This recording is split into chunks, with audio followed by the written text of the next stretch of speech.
bahkan di dalam kesesakan sekalipun.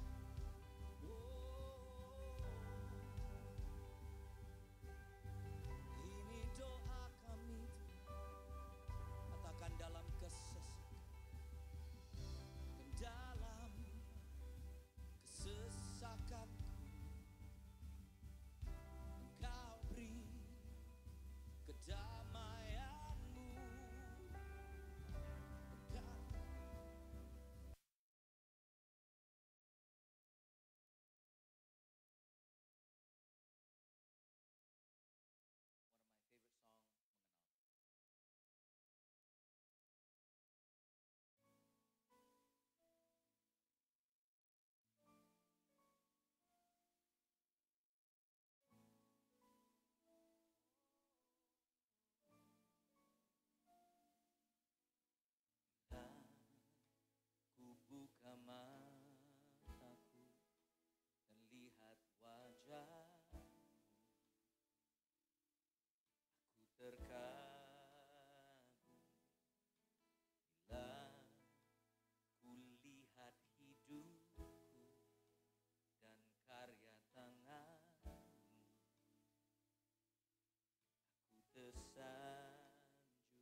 Salam, selamat pagi jemaat yang dikasihi oleh Tuhan yang ada di tempat ini maupun yang mengikuti secara streaming di YouTube dan di radio.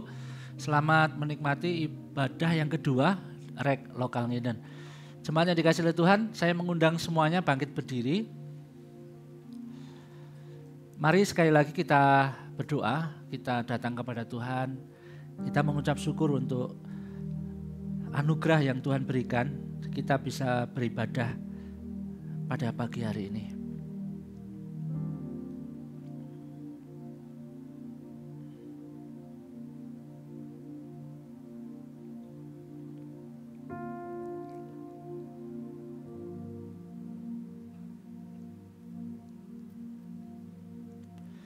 Kami bersyukur untuk anugerah-Mu yang Tuhan limpahkan bagi kami. Pagi hari ini kami kembali bisa beribadah kepada-Mu, menikmati hadirat-Mu Tuhan. Tuhan yang mengundang kami dan Tuhan juga yang memampukan kami meresponinya. Kami mau menyerahkan ibadah ini dalam tangan Tuhan. Dari awal sampai akhir, biarlah kami bersorak-sorai, kami memuji nama-Mu, mengagungkan nama-Mu dengan segenap hati kami, dengan kekuatan kami. Karena Engkau begitu mengasihi, Engkau telah mengumpulkan kami dan melayakkan kami. Tuhan, terima kasih. Biarlah nama-Mu yang kami tinggikan dari awal sampai akhir. Kami membuka ibadah ini dalam nama Tuhan Yesus. Amin. Silakan duduk kembali, selamat beribadah, Tuhan memberkati.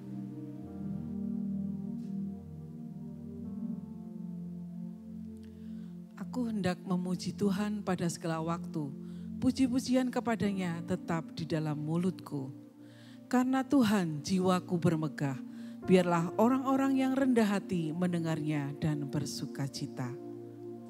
Muliakanlah Tuhan bersama-sama dengan aku. Marilah kita bersama-sama memasyurkan namanya. Puji Tuhan. Mari jemaat Tuhan, kita bersyukur memuji Tuhan kita Yesus Kristus yang telah memberikan hidupnya mati disalibkan untuk menebus dosa-dosa kita.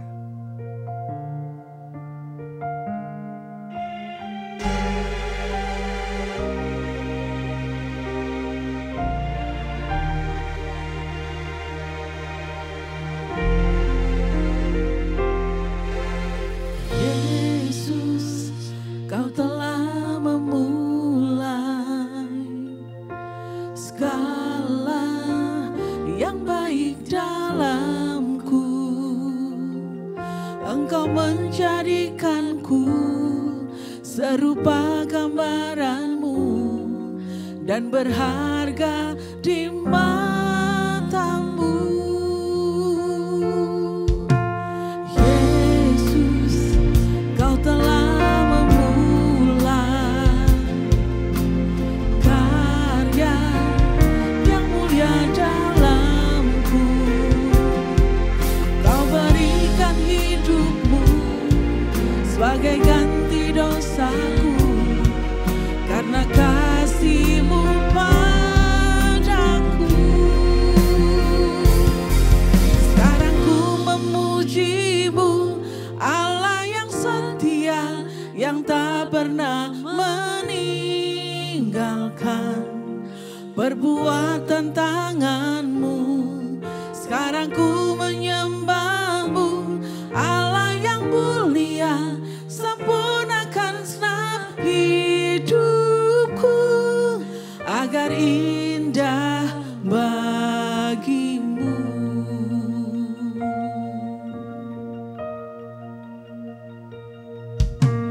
Yesus, Kau telah memulai karya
perbuatan tangan-Mu.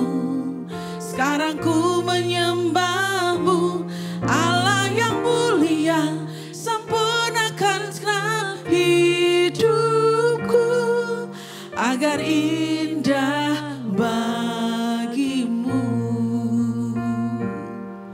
agar indah bagi-Mu.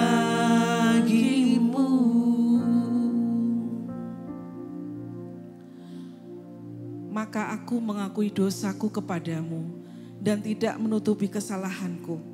Aku berkata, aku akan mengaku kepada Tuhan pelanggaran-pelanggaranku dan Engkau mengampuni kesalahan karena dosaku. Jemaat Tuhan diberikan kesempatan untuk mengaku dosa dan pelanggaran kita di hadapan Tuhan.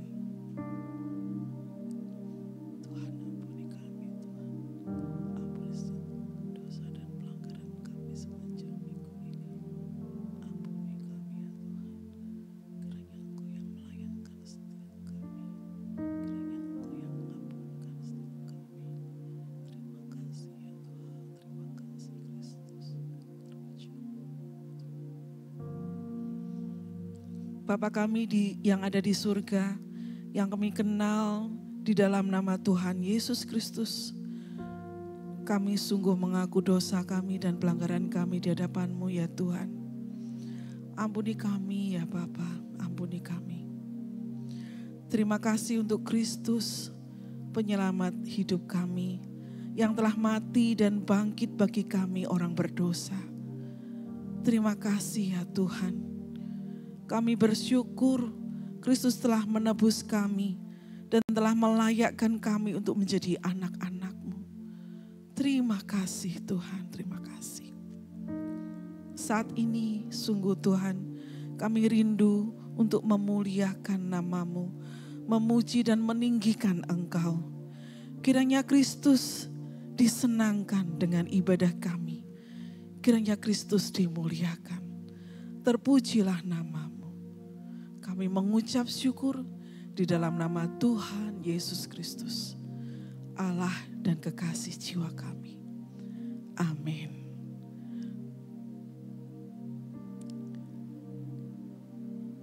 Marilah kita teguh berpegang pada pengakuan tentang pengharapan kita, sebab Ia yang menjanjikannya setia. Puji Tuhan, sebagai respon atas berita anugerah, mari kita semua bangkit berdiri dan kita akan menyatakan pengakuan iman Nisea Konstantinopel yang berbunyi demikian. Aku percaya kepada satu Allah, Bapa yang Maha Kuasa, pencipta langit dan bumi, dan segala yang kelihatan dan yang tidak kelihatan, dan kepada satu Tuhan Yesus Kristus, satu-satunya anak Allah yang diperanakkan dari Bapa sebelum alam semesta, Allah dari Allah, terang dari terang, Allah yang sejati dari Allah yang sejati, diperanakkan bukan dicipta, sehakikat dengan Sang Bapa, oleh siapa segala sesuatu dicipta, yang untuk kita manusia dan untuk keselamatan kita telah turun dari sorga dan diinkarnasikan oleh Roh Kudus dari anak darah Maria dan dijadikan manusia. Ia telah disalibkan juga bagi kita di bawah pemerintahan Pontius Pilatus. Ia menderita dan dikuburkan, dan pada hari ketiga ia bangkit kembali sesuai dengan kitab suci dan naik ke sorga dan duduk di sebelah kanan Bapa. Dan ia akan datang kembali dengan kemuliaan untuk menghakimi orang yang hidup dan yang mati, yang kerajaannya takkan berakhir. Dan aku percaya kepada Roh Kudus, Tuhan dan pemberi kehidupan, yang keluar dari Bapa dan Anak, yang bersama-sama dengan Bapa dan Anak, disembah dan dimuliakan, yang telah berfirman dengan perantaraan para nabi. Dan aku percaya satu gereja yang am dan rasuli. Aku mengakui satu baptisan untuk pengampunan dosa, dan aku menantikan kebangkitan orang mati dan kehidupan di dunia yang akan datang. Amin, puji Tuhan. Bersyukur dan bersukacitalah di dalam Tuhan. Dia yang mengasihi kita dan yang menuntun langkah kita bahkan setiap hari. Haleluya.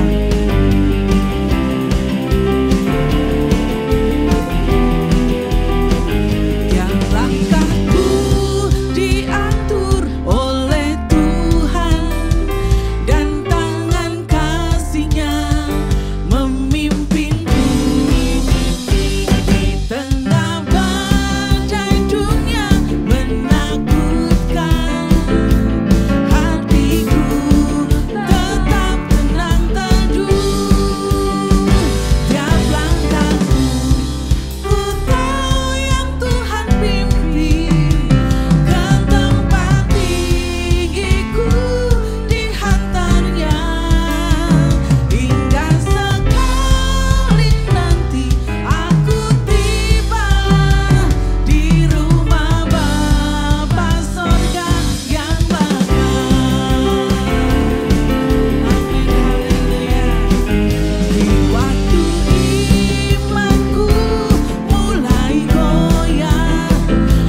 sekalipun aku berjalan di dalam lembah kekelaman, aku tidak takut bahaya, sebab Engkau besertaku. Amin, haleluya.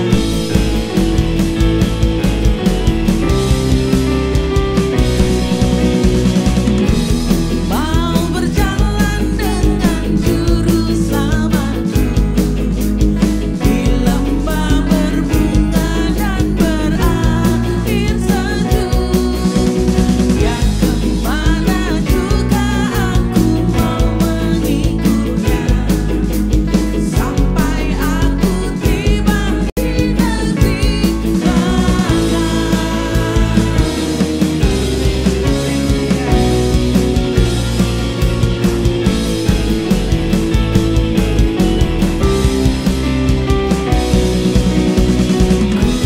Mau berjalan dengan juru selamatku di lembah gelap, di badai yang menderu. Aku takkan takut di bahaya apapun, bila ku dibimbing tangan Tuhanku. Ikut Tuhan Yesus, ya aku tetap mendengar dan mengikutnya. Ikut Tuhan Yesus, ya kemana juga ku mengikutnya.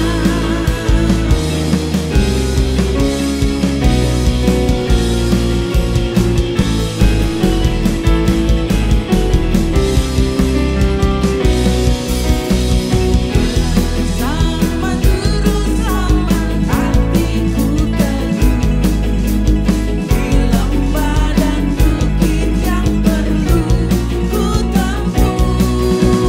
Tuhanku membimbing aku pada jalannya, yang menuju rumah Allah yang bakal. Ikut Tuhan Yesus, ya aku tetap mendengar dan mengikutnya. Ikut Tuhan Yesus, ya kemana juga ku mengikutnya. Ikut Tuhan Yesus, ya aku tetap mendengar dan mengikutnya. Ikut Tuhan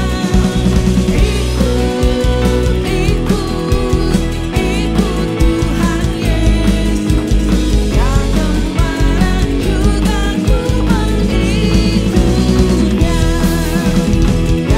kemana juga ku mengikutnya. Ya kemana juga ku mengikutnya. Ya kemana juga ku mengikutnya.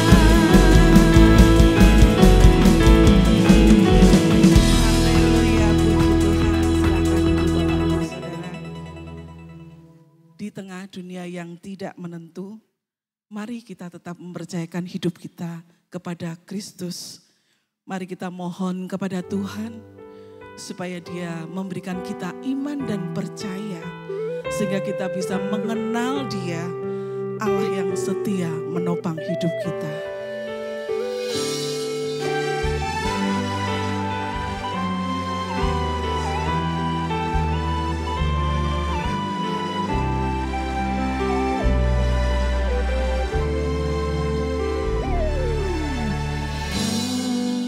Ku buka mataku dan lihat wajah-Mu. Ku terkagum bila ku lihat hidupku dan karya tangan-Mu. Ku tersanjung karena semua yang baik dalam hidupku itulah karya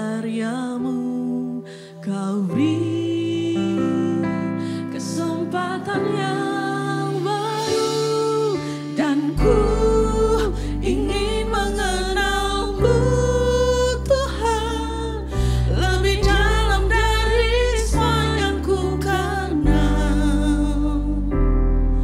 Tiada kasih yang melebihi-Mu, ku ada untuk menjadi penyembah-Mu.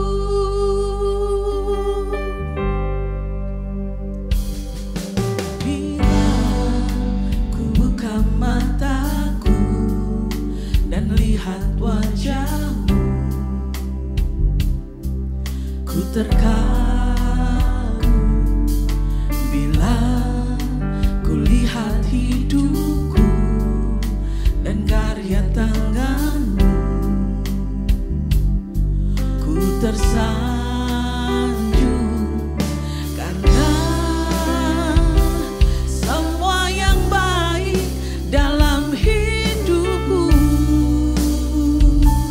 itulah karya-Mu. Kau beri kesempatan yang baru, dan ku ingin mengenal-Mu Tuhan, lebih dalam dari semua yang ku kenal. Tiada kasih yang melebihi-Mu, ku ada untuk menjadi penyembah-Mu. Mari jemaat Tuhan, kita bangkit berdiri dan kita memohon kepada Tuhan agar kita bisa makin mengenal Dia.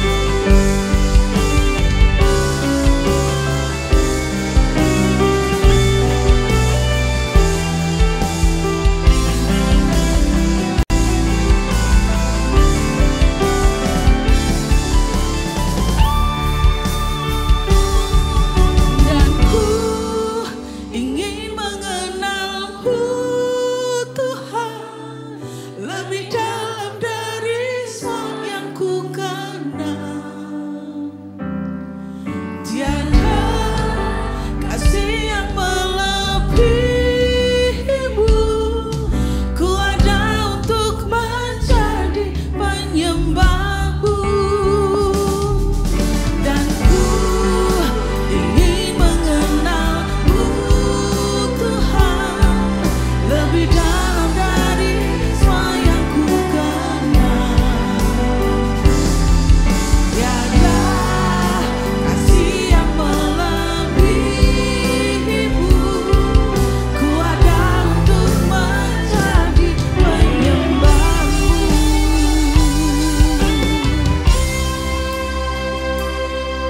Ku ada untuk menjadi penyembah-Mu.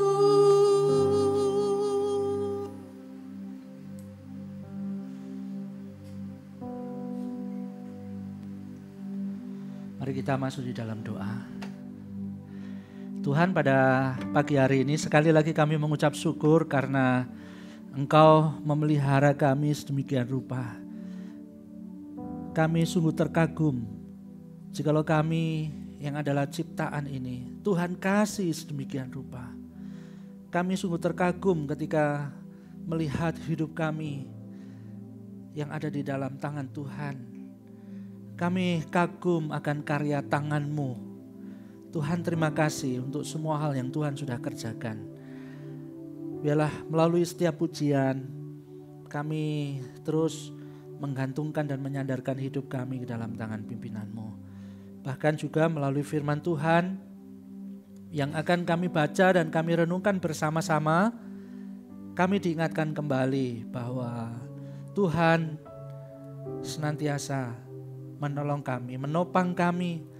Tuhan yang kami percayai, Tuhan yang memiliki rencana sempurna, Tuhan yang peduli dengan keberadaan kami anak-anaknya, Tuhan yang tidak pernah diam atau membiarkan anak-anaknya sendirian. Tuhan, terima kasih, kami menyerahkan ya Tuhan pembelajaran firman-Mu.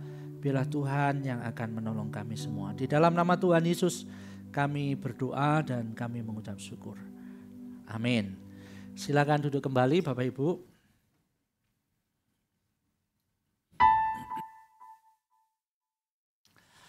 Salam, selamat pagi jemaat yang dikasihi Tuhan yang ada di tempat ini maupun yang mengikuti ibadah melalui siaran streaming ya di YouTube dan juga di beberapa radio.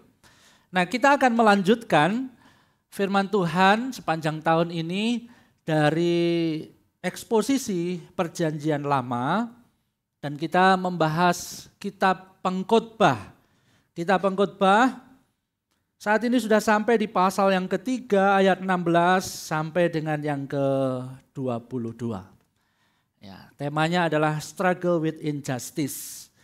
Kalau saya terjemahkan mungkin artinya adalah bertahan di tengah ketidakadilan, bertahan di tengah keadilan. Bapak Ibu yang dikasihi oleh Tuhan, siapa di antara kita kalau sudah memasuki hari Senin atau kita bangun pagi pada waktu hari Senin, lalu kita memiliki perasaan yang berat gitu. Aduh, kok sudah hari Senin lagi, harus kerja kembali gitu. Ada di tempat ini yang seperti itu? Pada waktu hari Senin mau berangkat kerja, aduh kok sudah hari Senin lagi sih begitu. Kok minggunya tidak 30 jam yang supaya lama begitu. Ada yang seperti itu? Mungkin ada ya beberapa orang kalau sudah memasuki hari Senin itu perasaannya nggak enak gitu. Pengennya itu liburan terus gitu. Nah itu beda sekali dengan para hamba Tuhan Bapak Ibu ya. Kalau hari Senin itu sewenangnya minta ampun. Karena itu biasanya hari yang untuk istirahat gitu. Hari Senin gitu. Ini beda ya. Kalau orang hari Senin aduh kerja lagi. Kalau hamba Tuhan Senin istirahat gitu. Ya agak sedikit berbeda. Nah tapi kadang-kadang pernah nggak kita berpikir orang itu kalau memiliki perasaan yang berat di hari Senin, pada waktu dia masuk kerja gitu, mau pergi ke tempat kerja. Kadang-kadang yang membuat berat itu bukan pekerjaannya, yang membuat berat itu bukan pekerjaannya. Tetapi apa? Kadang-kadang yang membuat berat itu adalah lingkungan kerjanya. Ya. Lingkungan kerjanya yang tidak sehat. Mungkin pekerjaannya itu sesuatu yang tidak membutuhkan banyak tenaga. Mungkin pekerjaannya ya sudahlah santai, mungkin mengerjakan sesuatu yang enggak terlalu berat. Tapi lingkungan kerjanya itu yang kadang-kadang membuat orang itu bisa merasa berat. Lingkungan kerja yang penuh dengan apa? Kadang-kadang penuh dengan kejahatan, penuh dengan iri hati, penuh dengan kompetisi yang kejam, penuh dengan penindasan. Kadang-kadang kita sudah melakukan sesuatu yang baik di tempat kerja. Kita sudah melakukan yang the best pokoknya untuk pekerjaan kita. Kok malah temennya yang dipromosikan naik jabatan gitu. Ada yang merasa seperti itu? Kenapa ya kok tidak saya loh? Saya ini sudah mati-matian, ini sudah kerja sungguh-sungguh, sudah lempeng kerjanya. Tapi kok teman saya ya yang dipromosikan naik jabatan. Nah setelah kita selidiki ya, wah ternyata dia itu seorang yang pinter mendekati atasan ternyata. Dia ternyata orang yang pandai menjilat, makanya dia dipromosikan. Gitu. Ada yang pernah mengalami hal seperti itu? Lingkungan kerja yang gak sehat sama sekali. Itu kadang-kadang membuat kita merasa berat untuk menjalani kehidupan kita. Mungkin ada praktek korupsi, mungkin ada praktek manipulasi dan lain-lain sebagainya. Kita lihat itu hari lepas hari. Tapi Bapak Ibu yang dikasihi oleh Tuhan, jangan pernah mengatakan semua hal yang tadi itu adalah sesuatu yang baru. Jangan pernah mengatakan itu adalah sesuatu yang baru. Kenapa? Karena pengkhotbah, Kohelet, itu juga pernah melihat situasi yang sama ribuan tahun yang lalu. Kohelet juga pernah melihat di mana satu tempat yang seharusnya keadilan itu ditegakkan, justru di tempat itu terjadi kefasikan. Kohelet juga pernah melihat di mana satu tempat yang seharusnya kebenaran, nilai-nilai moral itu dijunjung tinggi, tetapi justru tempat itu terjadi kejahatan dan kefasikan. Kohelet mengamati semuanya itu, dan Kohelet mengatakan dengan jujur realita yang ada di bawah matahari di dalam tulisan yang akan kita baca ini. Nah, mari kita melihat Bapak Ibu, apa yang dilihat oleh Kohelet, apa yang dia pikirkan pada waktu melihat semuanya itu, dan bagaimana refleksi nasihat dari Kohelet ketika melihat ketidakadilan yang terjadi di tengah-tengah atau di tempat yang seharusnya ada keadilan. Nah, Pengkhotbah 3 ayat 16 sampai 22. Mari kita baca bersama-sama Bapak Ibu. Ayat 16 akan saya baca bersama-sama dengan kita yang merasa berat di tempat kerja karena lingkungannya yang kurang baik. Lalu ayat 17 dibaca yang ya lingkungan kerjanya puji Tuhan enak gitu ya. Kita mulai ya, saya akan mulai ayat 16. 1, 2, 3. Ada lagi yang kulihat di bawah matahari, di tempat pengadilan, di situ pun terdapat ketidakadilan. Dan di tempat keadilan, di situ pun terdapat ketidakadilan. Berkatalah aku dalam hati, Allah yang akan menghakimi baik orang yang benar maupun yang tidak adil, karena untuk segala sesuatu ada pekerjaan dan ada waktunya. Tentang anak-anak manusia, aku berkata dalam hati, Allah hendak menguji mereka dan memperlihatkan kepada mereka bahwa mereka hanyalah binatang. Karena nasib manusia adalah sama dengan nasib binatang, nasib yang sama menimpa mereka, sebagaimana yang satu mati, demikian juga yang lain. Kedua-duanya mempunyai nafas yang sama dan manusia tidak mempunyai kelebihan atas binatang karena segala sesuatu adalah sia-sia.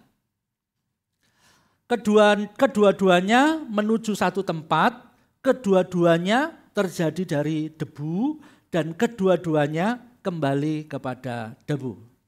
Siapakah yang mengetahui apakah nafas manusia naik ke atas dan nafas binatang turun ke bawah bumi?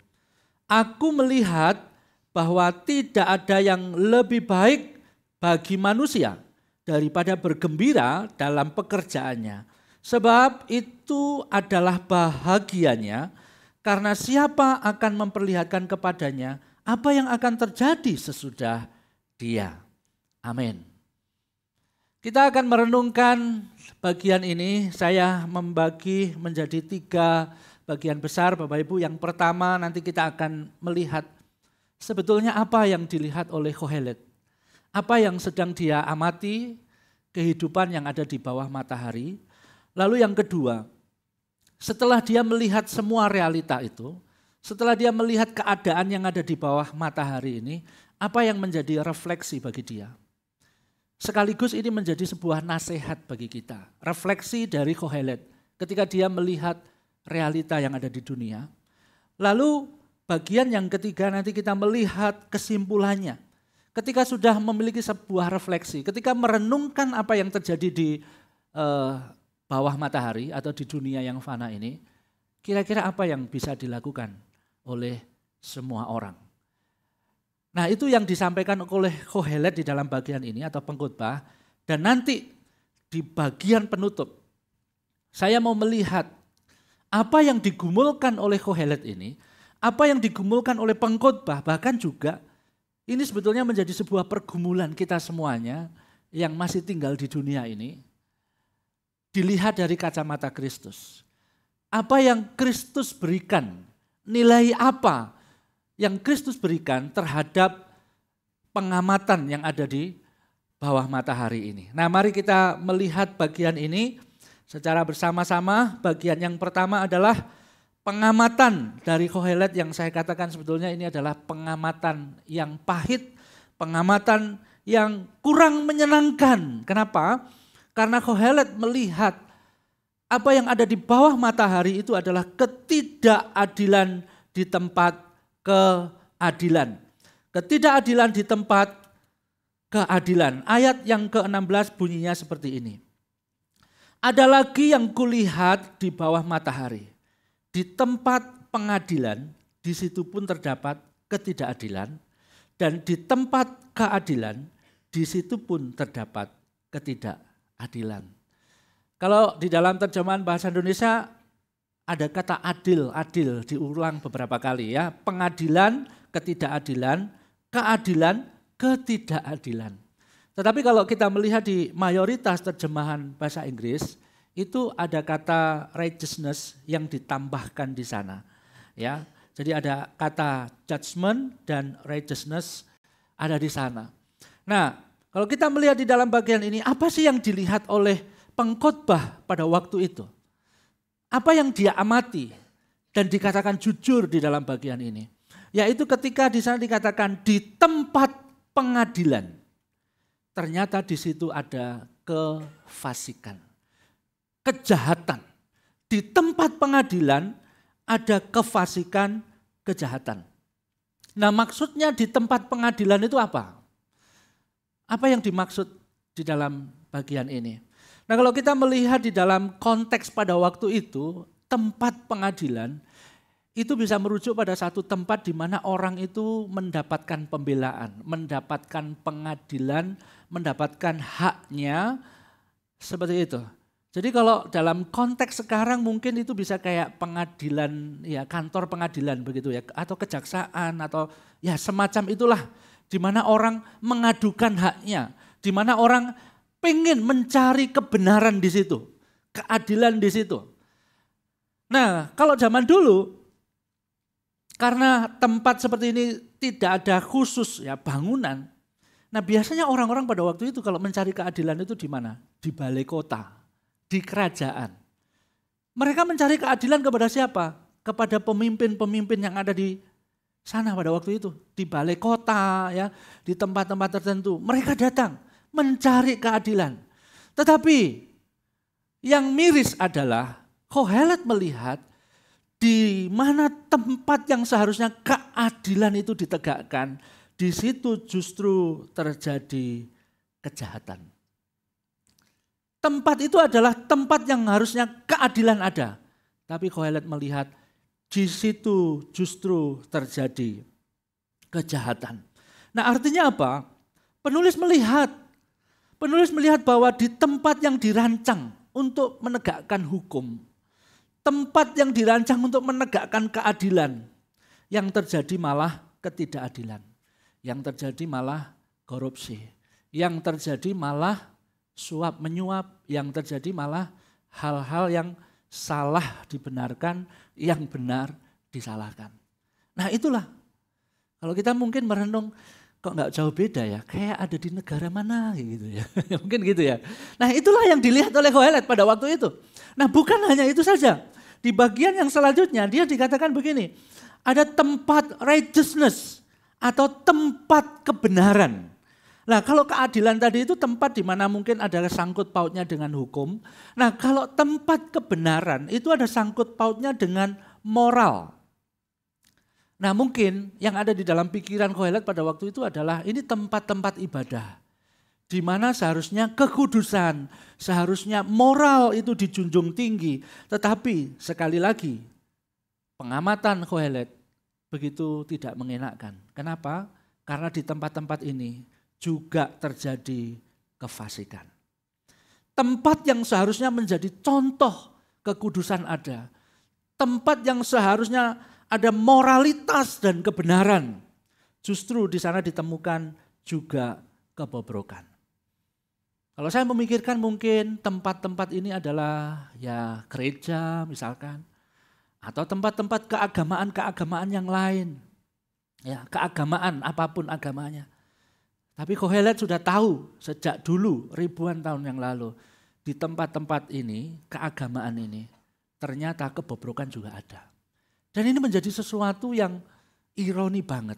Ini yang diamati oleh pengkhotbah pada waktu itu. Inilah realitas dunia yang diamati oleh pengkhotbah. Dan ini adalah pengamatan yang menyedihkan Bapak Ibu. Enggak enak Bapak Ibu. Penulis mengamati bahwa ketidakadilan, kejahatan, kefasikan itu telah merasuki seluruh aspek kehidupan manusia. Bahkan tempat-tempat yang seharusnya paling adil. Tempat-tempat yang seharusnya ini menjadi tempat yang paling bermoral. Tapi justru di tempat-tempat itu kejahatan, kebobrokan terjadi. Dan ini pasti mengagetkan. pasti mengagetkan. Bapak Ibu, kalau Bapak Ibu melihat kejahatan ya, melihat kejahatan di tempat atau di sarang penyamun, atau di tempat yang memang di situ tuh sudah terkenal orang-orangnya banyak copetnya. Bapak Ibu melihat kejahatan di situ, Bapak Ibu kaget nggak? Enggak ya. Di Surabaya itu saya dulu pernah dinasihati, kamu kalau pergi ke pasar ini, ada yang mengatakan itu pasar senggol atau pasar copet lah atau namanya, hati-hati. Itu dompetmu bisa pindah itu, ya HP bisa pindah, jadi harus kamu taruh tuh semua barang-barangmu itu hati-hati. Kenapa? Kalau kamu pergi ke tempat itu bisa kecopetan. Dan kalau sudah terjadi kecopetan ya nggak kaget karena memang itu sudah terkenal, ya kan? Sudah terkenal. Tapi Bapak Ibu yang dikasih oleh Tuhan, bagaimana kalau Bapak Ibu mendengar misalkan, waduh ini pengadilan, tapi justru keadilan tidak ada di sana. Ini tempat keagamaan, tetapi justru tindakan amoral ada di sana. Kebobrokan ada di sana. Bapak Ibu pasti akan shock, kaget. Bapak Ibu pasti akan mengatakan, kok bisa ya seperti itu? Nah kalau Bapak Ibu bisa merasakan seperti itu, Bapak Ibu bisa merasakan apa yang dirasakan oleh Kohelet pada waktu itu. Inilah dunia di bawah matahari. Inilah dunia kita. Dunia di mana keadilan bisa dibeli. Dunia di mana sesuatu yang benar diubah menjadi salah. Sesuatu yang salah justru dianggap menjadi benar. Itulah dunia di bawah matahari. Nah, realita ini membuat pengkhotbah pada akhirnya berpikir, dia merenung. Apa yang aku bisa pelajari ketika melihat keadaan seperti ini? Apa yang dia lakukan? Respon apa di tengah-tengah ketidakadilan yang seperti itu? Nah, ada dua respon yang kita pelajari dari bagian ini. Yang pertama adalah ini Bapak Ibu. Ini walaupun secara kalimat mungkin klise banget, ya pastilah Allah akan menghakimi, pasti. Tapi Bapak Ibu jangan lupa, di situ ada kata menurut waktunya. Keyakinan bahwa Allah pasti akan menghakimi menurut waktunya. Itu adalah respon dari pengkhotbah. Di dalam ayat yang ke-17, berkatalah aku di dalam hati, Allah akan mengadili baik orang yang benar maupun yang tidak adil, karena untuk segala hal dan segala pekerjaan ada waktunya. Sekali lagi Bapak Ibu, ketika kita melihat dunia sekitar kita, mungkin kita akan merasa bingung ya. Mengapa orang-orang jujur nampaknya menderita? Sementara orang-orang yang curang nampaknya hidupnya enak-enak saja. Kemarin saya mendengar satu sharing dari salah satu orang.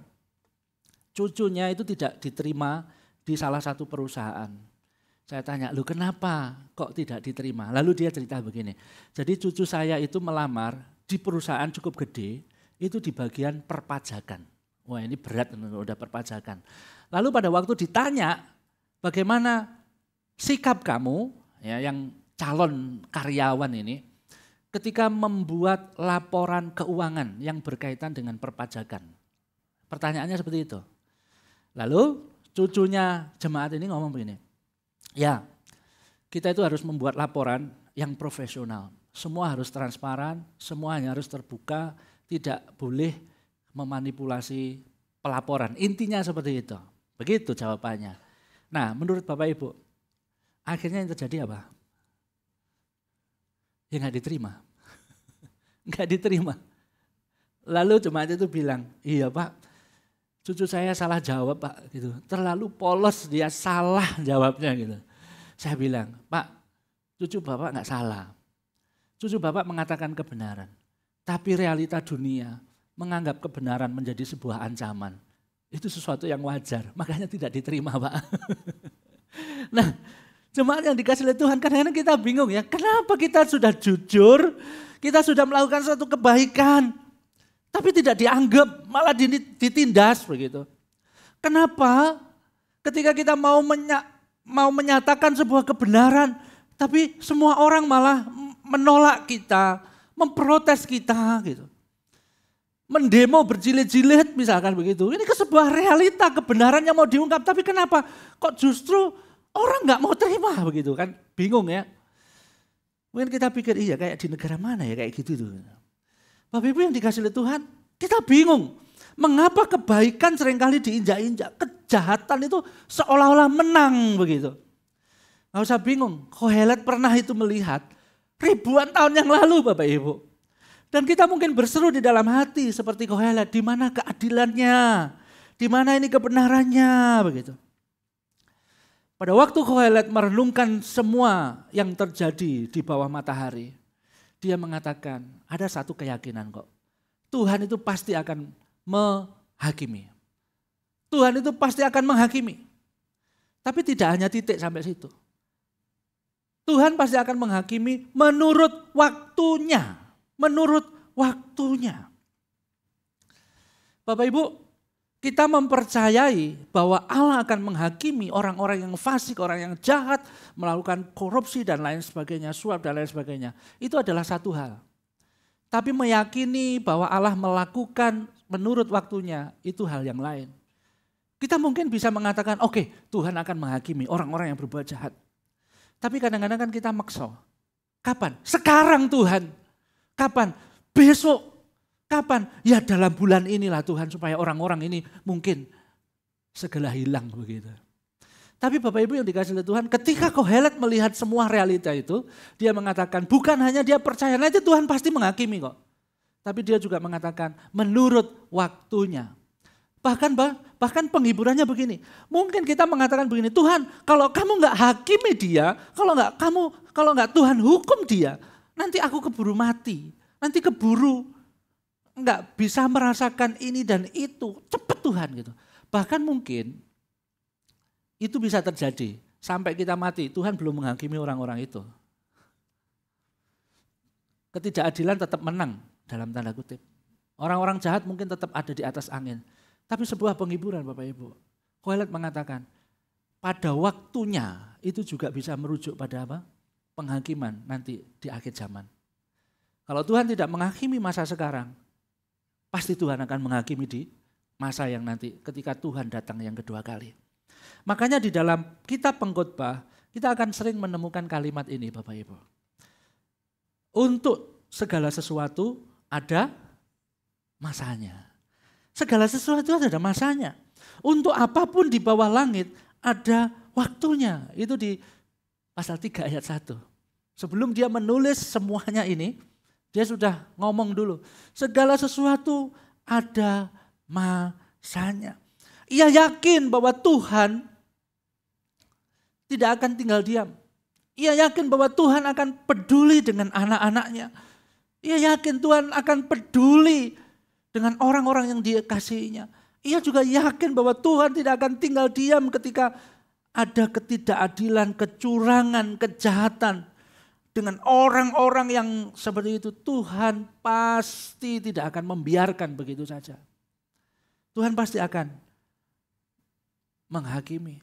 Tuhan pasti akan suatu saat pasti akan menentukan ini sebetulnya yang benar siapa, yang salah siapa, itu sudah pasti. Makanya di dalam bagian ini kita bisa belajar ketika Kohelet mengatakan keyakinan bahwa Allah pasti akan menghakimi menurut waktunya. Itu ada satu kepastian Bapak Ibu. Kepastian Allah akan mengadili. Ini bukan kemungkinan, tapi ini adalah sebuah kepastian. Bapak Ibu, di sekolah minggu itu ada satu pujian ya. Hati-hati gunakan tanganmu. Terus apa lagi? Hati-hati gunakan mulutmu dan seterusnya ya. Dan seterusnya itu bisa panjang. Itu lagu yang salah satu lagu yang bisa panjang kalau kita mau sebutkan karena mulut, mata gitu sama kayak pujian ini. Satu anak Tuhan, setelah minggu satu anak Tuhan, 2, 3 sampai mana unlimited itu. Itu bisa nyanyi terus sepanjang masa gitu ya. Akhirnya dihentikan, stop ya sampai 10 aja gitu karena pemusiknya sudah bosen nadanya itu aja. Nah, kalau di sekolah minggu kan diajarkan seperti itu ya. Mata Tuhan melihat ya, tidak ada yang tersembunyi. Sesuatu yang kelihatan secara mata, bahkan sesuatu yang tidak kelihatan secara mata. Enggak ada yang tersembunyi di mata Tuhan. Dan Tuhan itu memperhitungkan semuanya itu. Ini sebuah kepastian Bapak Ibu. Lalu juga waktu yang tepat. Bapak Ibu, keterlambatannya ya saya tanda kutip ya, keterlambatannya bukanlah berarti dia itu lupa atau abai. Dia itu menetapkan waktu yang sempurna untuk keadilannya, di mana semua fakta akan terungkap dan motivasi hati akan dibukakan. Itu udah pasti. Ya mungkin bagi kita manusia, aduh Tuhan terlambat Tuhan. Tuhan terlambat menolong saya. Tuhan terlambat bertindak dengan orang ini. Sudah keburu terjadi kekacauan besar. Terlambat. Enggak sih. Tuhan tidak terlambat. Tuhan tidak abai dengan semuanya itu. Tuhan punya waktu yang sempurna untuk menyatakan kebenaran. Sekali lagi, kalaupun Tuhan tidak menyatakan selama dunia ini masih ada, Tuhan pasti akan menyatakan nanti pada waktu penghakiman. Itu pun juga menjadi bagian waktu yang sempurna yang Tuhan atur. Tuhan itu pasti akan mengadili. Nah Bapak Ibu yang dikasihi oleh Tuhan, kesadaran ini membuat kita akan memiliki sudut pandang yang berbeda Bapak Ibu. Sudut pandang yang berbeda terhadap situasi yang kita alami. Bagi kita yang sudah melakukan tindakan yang benar, bagi kita yang sudah melakukan perbuatan yang benar Bapak Ibu, kita bisa dikuatkan, kita bisa tidak tawar hati, kita bisa tidak iri hati ketika melihat kesuksesan orang-orang fasik. Kenapa? Karena kita yakin Tuhan peduli dan memperhitungkan semua hal yang kita lakukan. Mari kita terus menabur kebaikan. Bahkan ketika tidak ada yang mempedulikan kita. Bahkan pada waktu tidak ada yang melihat kita. Tidak ada yang menghargai. Karena kita yakin waktunya akan tiba di mana Tuhan sendiri akan memberikan upah dan pembenaran. Bapak Ibu yang dikasihi oleh Tuhan. Tapi bagi kita semuanya yang masih hidup,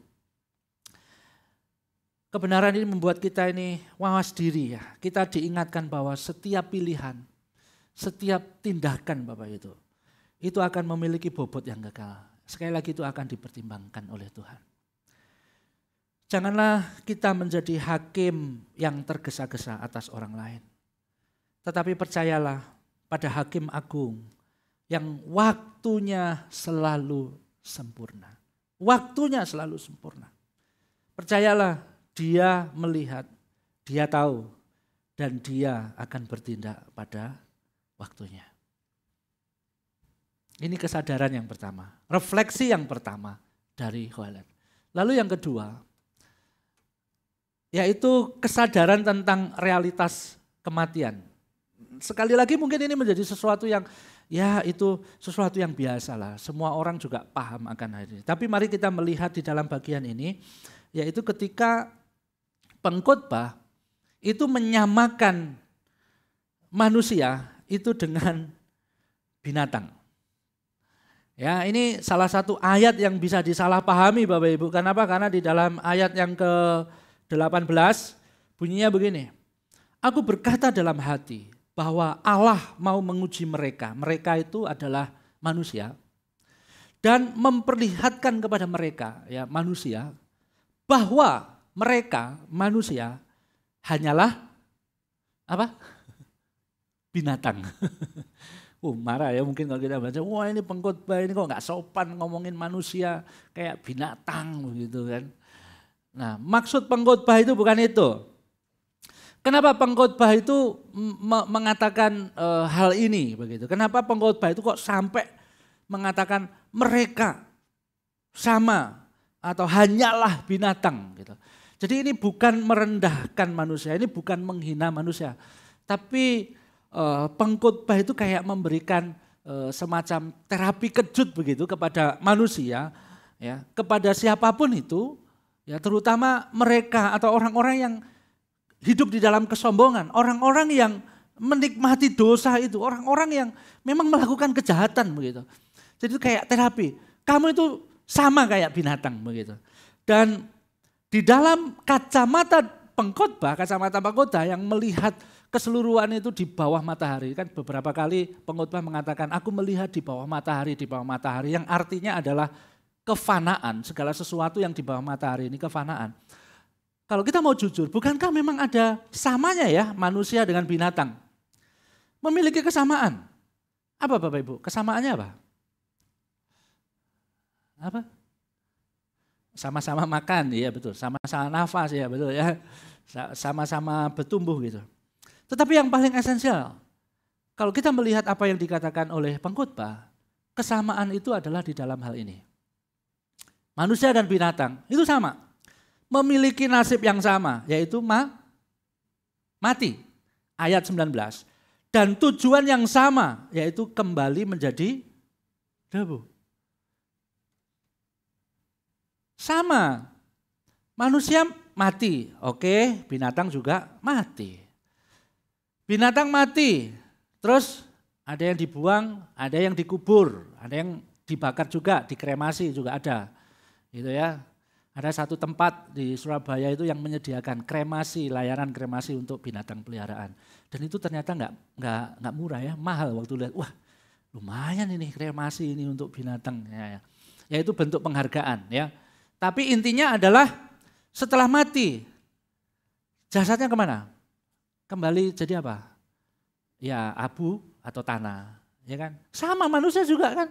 Sama pada waktu manusia dikuburkan biasanya hamba Tuhannya dari tanah kembali ke tanah, dari debu menjadi debu. Sama. Ya kan? Enggak ada tuh binatang mati terus fisiknya jadi plastik atau dari apa gitu kan, enggak ada. Sama. Dan Kohelet, kata Kohelet ini sama, semuanya sama. Dan Kohelet ingin mengatakan, gak peduli kamu itu siapapun itu gak peduli. Pasti akan mati. Dan di dalam ayat yang ke-21, Kohelet memberikan sebuah pertanyaan retoris. Pertanyaan retoris. Kalau binatang sama manusia sama-sama mati, terus tubuhnya menjadi debu dan tanah, itu di ayat 19-21. Pertanyaannya begini, siapakah yang mengetahui apakah roh manusia naik ke atas dan roh binatang turun ke bawah bumi? Kohelet ingin mengatakan, enggak ada sebetulnya yang tahu kemana roh mereka pergi. Ini dalam kacamata Kohelet ya, nanti kita akan melihat dari kacamata yang lain. Intinya Kohelet itu hanya ingin mengatakan satu hal. Kematian itu menjadi sebuah penyeimbang yang baik, yang hebat.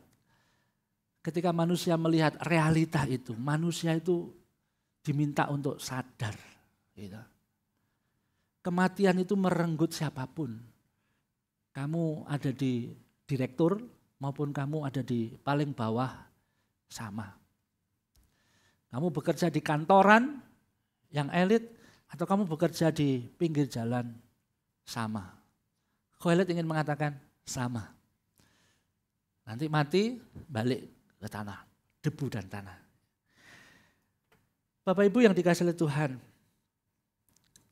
ketidakadilan di tengah-tengah dunia dan kepastian membawa satu kebenaran yang lain yang pada akhirnya Kohelet simpulkan, yaitu bagaimana kita menjalani kehidupan. Kalau tadi di awal dikatakan ini ada ketidakadilan di tempat-tempat yang seharusnya keadilan ada. Ini ada kebejatan di tempat-tempat yang seharusnya baik, moralnya dijunjung tinggi. Lalu Kohelet merenungkan semuanya itu, dia mengatakan, ya Tuhan pasti akan mengadili orang-orang ini menurut waktunya. Lalu Kohelet juga mengatakan, nanti semua akan menghadapi kematian dan kembali ke debu. Lalu Kohelet melanjutkan, kalau begitu apa yang kita bisa lakukan selama menjalani kehidupan. Nah di ayat yang ke-22, ayat 22. Dia berkata demikian, aku melihat bahwa tidak ada yang lebih baik bagi manusia daripada apa? Bergembira dalam pekerjaannya.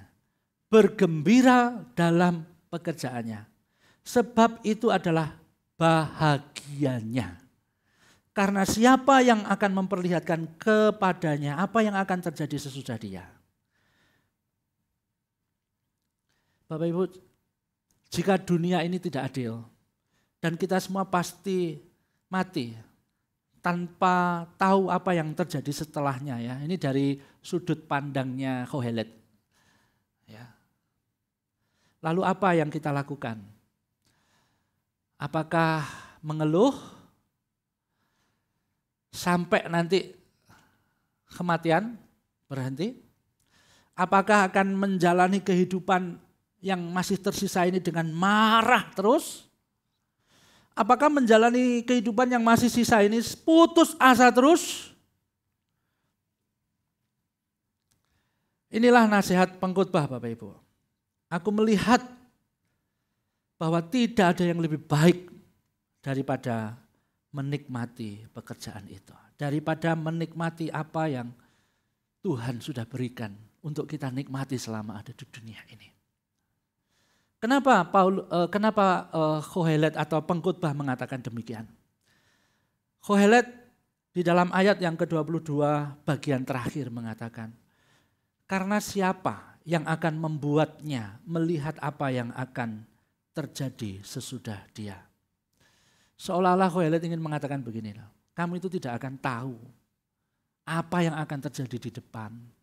Kamu itu tidak akan tahu apa yang akan terjadi dalam kehidupanmu nanti di masa yang akan datang, terutama setelah kematian. Ya, ini sekali lagi dari kacamata Kohelet ya. Kamu tidak akan tahu roh manusia itu ke atas atau roh binatang ke bawah. Kamu nggak tahu. Kamu tidak akan tahu apa yang akan terjadi di depan. Maka Kohelet memberi nasihat, kamu sekarang selama menunggu waktunya itu, ya kamu nikmati pekerjaanmu. Ya kamu berbahagia dengan apa yang Tuhan berikan di dalam hidupmu. Percuma kamu mengeluh, percuma kamu marah-marah, percuma kamu putus asa, percuma kamu cemas. Toh kamu tidak akan tahu apa yang akan terjadi di masa yang akan datang. Nah Bapak Ibu, saya memberikan satu kalimat yang cukup panjang. Mari kita baca bersama-sama bagian ini ya. 1, 2, 3.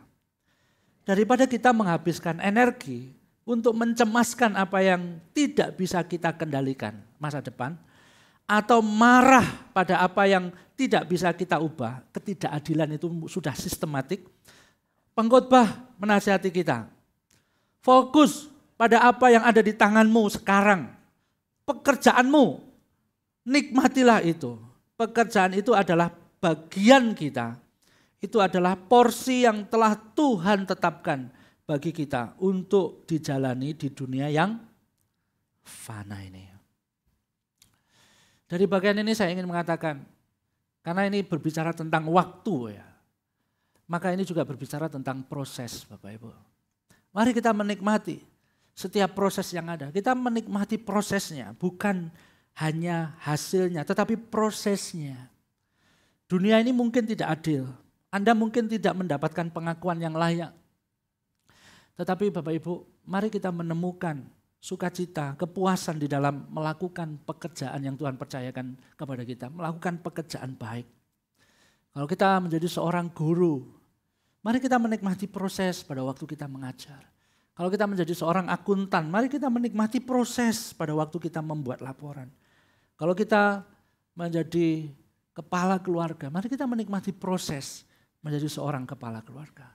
Kalau kita menjadi seorang ibu rumah tangga, mari kita menikmati setiap proses yang Tuhan izinkan untuk kita menjadi ibu rumah tangga. Kenapa?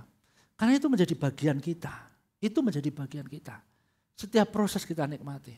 Ada masanya nanti Tuhan dengan waktunya yang tepat dan sempurna mempedulikan, memperhatikan apa yang kita kerjakan. Bahkan juga peduli dengan orang-orang yang melakukan ketidakadilan itu. Bukan hanya itu saja. Dari bagian ini saya ingin mengatakan bahwa mari kita belajar untuk kita tidak menaruh identitas kita pada pekerjaan yang kita lakukan. Kita tidak menaruh identitas kita pada pekerjaan yang kita lakukan. Pekerjaan itu bukanlah identitas kita Bapak Ibu. Pekerjaan itu bukan identitas kita. Apapun yang kita lakukan itu bukan identitas kita. Saya dan saudara itu bukan jabatan kita. Bukan gaji kita. Beberapa waktu yang lalu ada jemaat yang datang sharing Bapak Ibu. Dia tinggal di satu komunitas gereja, ya ini gereja. Nah kalau di gereja berarti kan ya kayak orang-orang kudus begitu ya. Nah dia tinggal di kelompok kecil dan dia ini bingung. Dia itu merasa bersalah dan paling berdosa dari antara kelompok kecilnya itu. Nah saya tanya, kenapa kamu kok merasa seperti itu, nggak layak?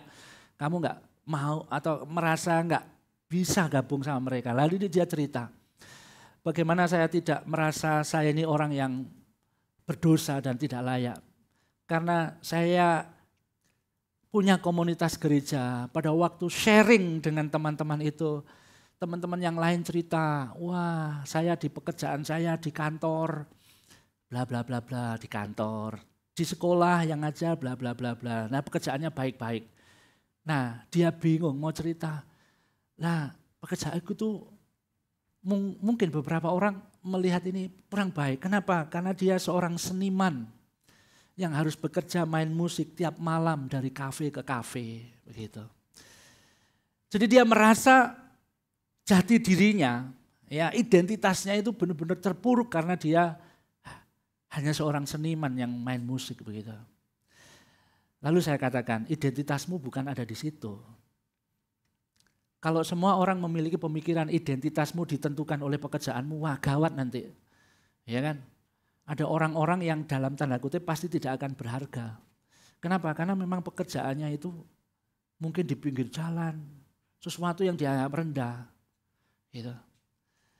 Kalau kamu memiliki pemikiran seperti itu nanti kasihan para seniman, para penyanyi mungkin ya, yang memang ya pekerjaannya harus malam di tempat kafe dan lain sebagainya. Saya mengatakan ketika kamu bekerja di tempat itu, dan kamu melakukan itu dengan takut akan Tuhan. Kamu tidak ikut-ikutan terjerumus dunia malam yang menyesatkan. Kamu memiliki prinsip bahwa kamu anak Tuhan. Kamu mengerjakan itu dengan sungguh-sungguh. Itu bukan sesuatu yang salah kalau di hadapan Tuhan. Ya memang Tuhan kasih kamu penghidupannya lewat situ. Kalau kamu mengerjakan itu dengan sungguh-sungguh, dengan takut akan Tuhan, dan itu bukan sesuatu yang melanggar kebenaran firman Tuhan. Kenapa kamu merasa identitasmu berdasarkan pekerjaan itu dan kamu merasa jelek? Nah Bapak Ibu yang dikasih oleh Tuhan, jangan menaruh identitas pada pekerjaan. Apapun itu. Karena toh pada akhirnya semua kita akan tinggalkan. Nah ketika kita memiliki sudut pandang ini maka kita akan mudah Bapak Ibu untuk terbebas dari persaingan yang kejam. Maka kita akan mudah untuk terbebas dari iri hati. Maka kita akan mudah untuk bekerja dengan baik. Dengan apa yang Tuhan percayakan kepada kita. Maka kita akan mudah untuk tidak cemas yang terlalu berlebihan dengan masa depan yang akan ada. Mungkin terlalu cemas dengan pensiun, terlalu cemas dengan promosi yang waktunya sebentar lagi habis, mungkin terlalu cemas dengan ketidakadilan dan lain sebagainya. Ketika kita memiliki apa yang dipikirkan oleh Kohelet, mungkin kita akan terbantu menjalani hidup itu. Nah Bapak Ibu yang dikasih oleh Tuhan, itu tadi kacamata Kohelet ketika melihat dunia. Ketika melihat segala sesuatu yang ada di bawah matahari. Mengenai kematian, dia mengungkapkan sebuah pertanyaan. Siapa yang tahu perginya roh manusia ke atas atau ke bawah? Tetapi ketika kita tinggal di dalam Tuhan, Kristus Yesus memberikan jawaban. Mengenai kematian, itu jelas banget. Tuhan Yesus berkata apa di dalam Yohanes 11 ayat 25. Dia mengatakan begini, akulah kebangkitan dan hidup. Barang siapa percaya kepadaku, ia akan hidup walaupun ia sudah mati. Dan setiap orang yang hidup dan yang percaya kepadaku tidak akan mati selama-lamanya. Percayakah engkau akan hal itu? Kalau pengkhotbah mengatakan di bawah matahari, manusia tidak memiliki kelebihan. Bahkan dibanding dengan binatang, manusia tidak punya kelebihan. Dibanding dengan binatang, manusia sama, mati, balik ke debu. Seolah-olah tidak ada pengharapan. Bahkan Kohelet mengatakan, nanti mau pergi ke atas atau ke bawah, rohnya kemana? Kan loh. Tapi di dalam Tuhan, kita memiliki penghiburan. Roh kita tidak akan lenyap seperti debu. Kenapa? Karena ketika kita ada di dalam Tuhan, Tuhan memberikan jawaban. Nanti kita bertemu. Di dalam Kristus Bapak Ibu, ucapan ini biasanya saya katakan pada waktu penghiburan. Di dalam Kristus, penghiburannya adalah kematian itu bukan sebuah ending kehidupan. Tapi justru kematian itu menjadi sebuah awal kehidupan yang jauh lebih indah, lebih sempurna di kerajaan surga bagi yang ada di dalam Kristus. Kenapa? Karena Kristus adalah kebangkitan dan hidup. Dia datang, dia mempersiapkan itu, dia balik ke dalam kerajaan surga, mempersiapkan itu untuk kita semua. Kalau Paulus mengatakan demikian ya, pergi dari tubuh ini, itu adalah sesuatu yang baru untuk tinggal bersama dengan Tuhan. Itu di Korintus ya, kita sudah bahas ya. Seandainya aku hidup, aku mau melayani, tapi kalau ada pilihan, aku pengen mati supaya aku bertemu dengan Tuhan. Itu menjadi sebuah penghiburan. Tentang kematian ada jawabannya. Bagaimana dengan penghakiman? Yang pengkhotbah sampaikan di dalam ayat yang ke-17. Pengkhotbah berharap akan ada waktu penghakiman. Betul ya? Ini sebuah pengharapan yang baik. Dia juga begitu yakin nanti ada waktunya. Tetapi Bapak Ibu, sekali lagi pengkhotbah tidak tahu kapan itu. Dan bagaimana penghakiman itu. Tetapi di dalam Injil ada sebuah penghiburan Bapak Ibu. Injil itu memberitakan bahwa salib adalah tempat penghakiman itu. Di atas kayu salib, Allah menghakimi segala kefasikan dan ketidakadilan dunia dan menimpakannya kepada putranya yang tunggal. Bapak Ibu, sekali lagi kalau kita melihat salib, sebetulnya kita itu diingatkan bahwa Allah itu sangat peduli. Allah itu tidak main-main dengan dosa. Pada waktu kita melihat salib, kita melihat Allah itu serius banget terhadap dosa. Kenapa? Karena kalau Allah tidak serius terhadap dosa, Allah membiarkan dosa, maka tidak ada penyalipan. Penyalipan adalah salah satu bukti bahwa Allah serius, itu ada hukuman. Dan kesalahan manusia, dosa manusia yang serius itu ditimpakan kepada Yesus Kristus. Dihukum. Itu. Ya, salib adalah tempat penghakiman itu. Bapak Ibu yang dikasihi oleh Tuhan. Ini menjadi sebuah penghiburan ya bagi kita semua. Ketika kita melihat ketidakadilan. Salib pernah ada. Di atas kayu salib Allah bertindak serius. Ada penghakiman. Tapi juga jangan salah ya. Jangan berhenti sampai situ. Ketika kita melihat salib ada juga kasih ya kan. Supaya manusia yang berdosa itu yang hukumannya telah ditimpahkan kepada Kristus, manusia itu mendapatkan kasih, karunia, keselamatan. Lalu tentang pekerjaan. Apa yang kita dapatkan ketika kita ada di dalam Kristus? Karena Kristus Bapak Ibu, alasan kita untuk menikmati pekerjaan, maka kita memiliki alasan itu jauh lebih mulia ya. Kristus itu alasan yang jauh lebih mulia. Kalau tadi pengkhotbah mengatakan, kenapa kamu menikmati pekerjaanmu? Ya, karena nanti semuanya akan hilang, mati. Nah, kamu tidak tahu apa yang akan terjadi di depan dan seterusnya dan seterusnya. Tetapi di dalam Kristus kita memiliki alasan yang jauh lebih mulia. Kita tidak lagi bekerja dengan sinis karena kita tahu Tuhan memperhatikan apa yang kita kerjakan. Kita tidak bekerja lagi dengan rasa cemas dan takut karena kita tahu ada ketidakadilan ya. Kenapa? Karena pada akhirnya ketidakadilan tidak akan pernah menang selama-lamanya. Pasti ada penghakiman terakhir yang akan datang. Kita tidak lagi bekerja dengan cemas karena kita tahu tentang kematian. Kenapa? Karena kematian pun telah dikalahkan. Ya, pekerjaan kita di dalam Tuhan itu tidak akan sia-sia. Ya.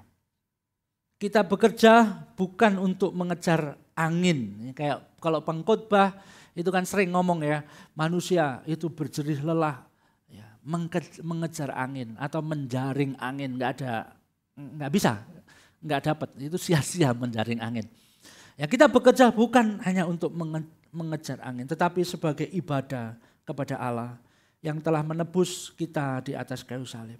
Pekerjaan kita sekecil apapun itu adalah cara kita melayani Raja yang telah mati bagi kita.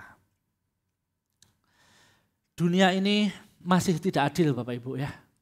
Dan itu pasti akan berlanjut sampai Tuhan datang yang kedua kalinya. Ya kan? Kita masih akan melihat kefasikan di tempat kerja kita. Dan kita semua masih akan menghadapi realita itu.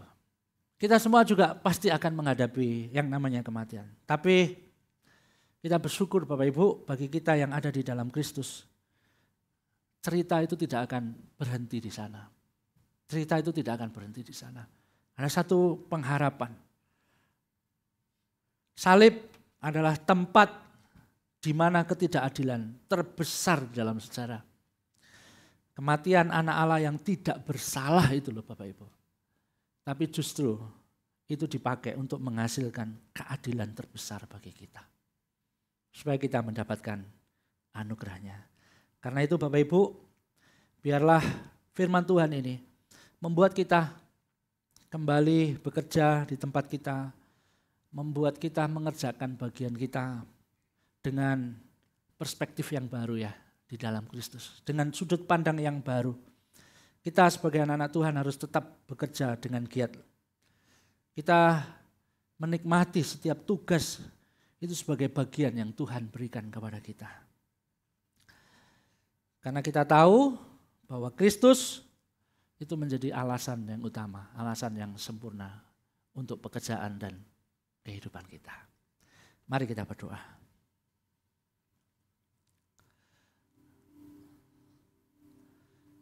Mari kita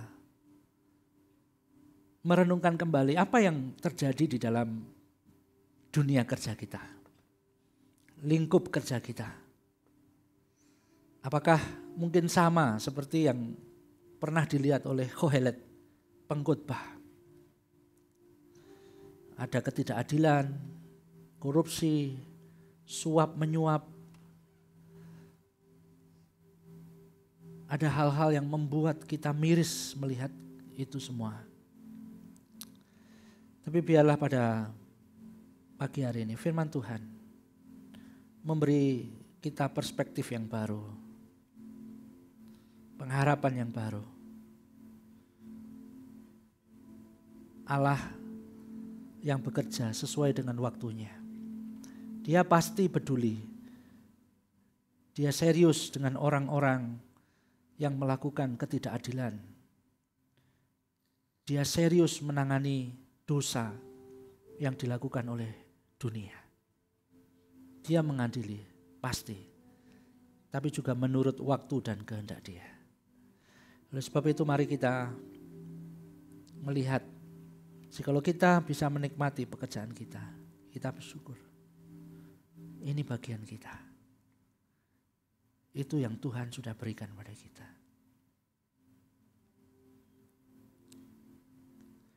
Tuhan, kami menyerahkan segala gundah gulana hati kami, kecemasan kami, kebingungan kami, ketakutan kami. Kami bawa ke bawah salib-Mu ya Tuhan. Kami mau menaruh di bawah salib-Mu. Karena kami tahu di salib yang hina itu pula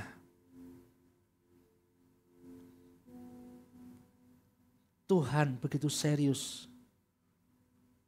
menanggapi dan mengadili dosa. Di salib itu pula bagi kami melihat ada ketidakadilan terbesar di dalam sejarah ketika Yesus Kristus yang tidak bersalah dan tidak berdosa itu menerima hukuman. Di salib itu. Tetapi Tuhan, kami bersyukur karena melalui salib itu ada keadilan terbesar yang bisa kami nikmati. Anugerah Kristus, anugerah keselamatan. Tuhan, terima kasih kami menyerahkan hidup kami dalam tangan pimpinan-Mu. Mampukan kami ya Tuhan, mampukan kami. Di dalam nama Tuhan Yesus kami berdoa dan mengucap syukur. Amin. Saya kembalikan.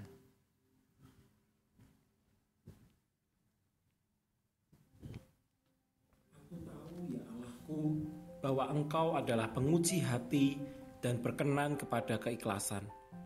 Maka aku pun mempersembahkan semuanya itu dengan sukarela dan tulus ikhlas.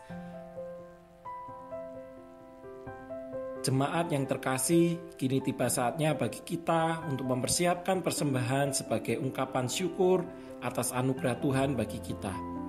Jemaat dapat memberikan persembahan secara tunai melalui amplop kuning yang telah dibagikan di awal ibadah, lalu dimasukkan ke dalam kotak persembahan berwarna hitam setelah selesai ibadah. Jemaat juga dapat memberikan persembahan secara non-tunai melalui transfer atau scan kris ke rekening yang tertera di layar.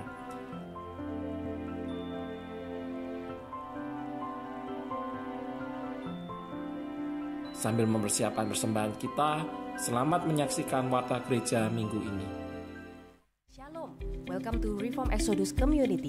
This is our church, this is our home. Kami ucapkan selamat datang bagi Anda yang baru bergabung hari ini. Jika Anda ingin lebih mengenal REK, silahkan dapat menghubungi nomor berikut ini. Mari berpartisipasi dalam Christmas Carol REK Indonesia 2025. Kami mengajak Anda untuk berbagi kasih dengan sesama, dengan memberikan harapan nyata di kota ini. Untuk memenuhi kebutuhan 150 paket sembako dan 100 paket anak, total dana yang dibutuhkan adalah 40 juta. Bagi Anda yang ingin berpartisipasi, dapat melakukan donasi dengan transfer ke rekening berikut ini. Mohon tambahkan kode unik 25 pada digit akhir. Donasi dibuka sampai 16 November 2025. Setelah ibadah, kunjungi booth di luar main hall untuk informasi lebih lanjut atau berdonasi melalui kotak persembahan khusus. Untuk donasi barang, silakan hubungi kontak person yang tertera di masing-masing REK lokal. Mari rayakan masa Advent dengan menuangkan perenungan akan kelahiran Juru Selamat melalui karya kreatif dalam kegiatan Creative Submission dengan tema Advent, From Waiting to Wonder. Karya dapat berupa apa saja, baik digital maupun visual, termasuk lukisan, fotografi, desain grafis, puisi, dan lain-lain. Karya yang terpilih akan dipajang di seluruh lokal REK sepanjang masa Advent hingga ibadah Natal. Periode pengumpulan 2 November hingga 21 Desember 2025. Pendaftaran dan syarat ketentuan, kunjungi link berikut ini. Panitia Natal telah membuka Open PO Christmas Merchandise bertema Perfect Offering. Tersedia kaos, varsity jacket, mug, dan tote bag yang dapat Anda pesan sekarang. Penting untuk dicatat, pemesanan kaos dibuka hingga 14 Desember, sedangkan varsity jacket, mug, dan tote bag hanya sampai 30 November saja. Segera pesan melalui take.app/rekstore. Untuk info lainnya, silakan hubungi Angel di nomor tertera. Demikianlah informasi untuk minggu ini. Tetap semangat, God bless you, see you next week. Nah, ada beberapa pengumuman yang ingin saya tegaskan secara cepat Bapak Ibu. Nah, seperti biasanya kita akan mengadakan merchandise Christmas. Bapak Ibu bisa memesan kaos, jaket, dan yang lainnya ya. Dan mungkin informasi ini kan cepat berlalunya, tapi tidak perlu khawatir. Semua informasi yang berkaitan dengan kegiatan kita, nanti ada acara ya ini.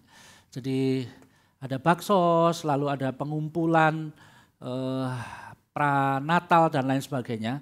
Bapak Ibu bisa mengakses informasi ini di rek.or.id/event ya. Jadi semua informasi yang berkaitan dengan acara Natal Bapak Ibu bisa akses ini, mudah ya, jadi rek.or.id/event. Klik, nanti Bapak Ibu akan melihat semuanya lebih jelas.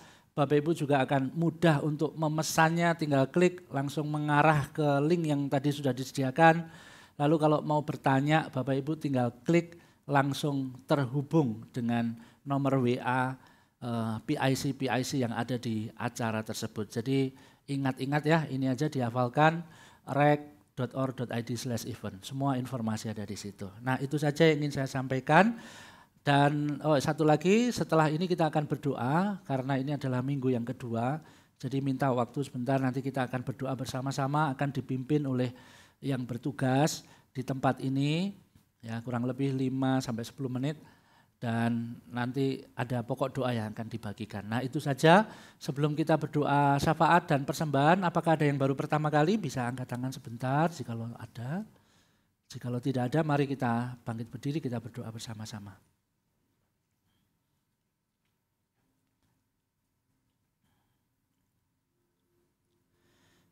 Tuhan, kami menyerahkan persembahan kami ke dalam tangan Tuhan. Kami bersyukur untuk kemampuan yang Tuhan berikan bagi kami memberikan ucapan syukur ini. Kami bersyukur untuk pemeliharaan Tuhan dalam kehidupan kami hari lepas hari. Terima kasih untuk pekerjaan yang Tuhan berikan bagi kami. Terima kasih untuk kemampuan kami boleh bekerja, mengelola setiap usaha yang Tuhan percayakan. Semua karena anugerah-Mu ya Tuhan. Kami berdoa bila Tuhan pimpinan-Mu dan penyertaan-Mu yang akan terus Tuhan limpahkan dalam kehidupan kami. Tuhan, pada saat ini kami juga berdoa menyerahkan bangsa negara kami di dalam segala hal yang diputuskan. Biarlah semuanya berpihak kepada masyarakat. Kebijakan-kebijakan yang diambil boleh memperbarui sistem perekonomian dan politik yang ada, sehingga kami seluruh masyarakat Indonesia juga bisa menikmati keadilan yang ada di bangsa ini. Kami berdoa menyerahkan untuk pemerintah, Tuhan berikan hikmat kepada mereka. Bukan hal yang gampang untuk memutuskan kebijakan-kebijakan di tengah-tengah masa-masa yang sulit ini. Tetapi Tuhan, biarlah belas kasihan-Mu Tuhan berikan bagi para pemimpin kami. Tuhan, terima kasih, kami juga berdoa menyerahkan Tuhan untuk sekolah Kristen Exodus.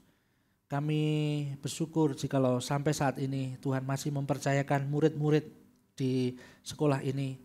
Bersyukur untuk guru-guru yang sudah Tuhan kirim. Kami terus menyerahkan untuk kebutuhan, pergumulan yang dihadapi.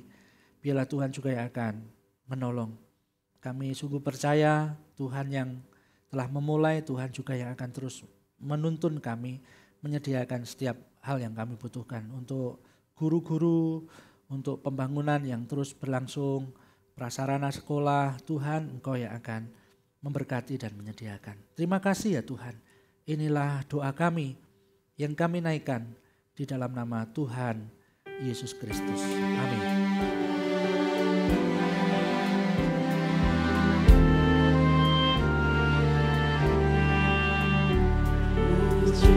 Allah Bapa Putra, puji Allah Roh Kudus, ketiganya besar. Oh selamat sumber berkah.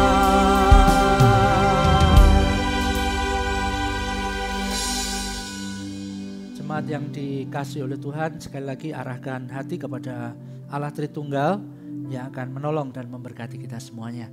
Kiranya Allah Bapa yang akan melindungi, memelihara dan memberkati hari demi hari. Tuhan Yesus Kristus menghadapkan wajahnya dan memberikan damai sejahtera. Dan Allah Roh Kudus yang akan terus menolong dan memimpin, memberikan petunjuk, memberikan hikmat dan tuntunan hari lepas hari. Kiranya segala hal yang baik dan manis dari Allah Tritunggal dilimpahkan bagi kita semuanya. Dan terimalah semuanya itu di dalam nama Tuhan Yesus Kristus. Amin.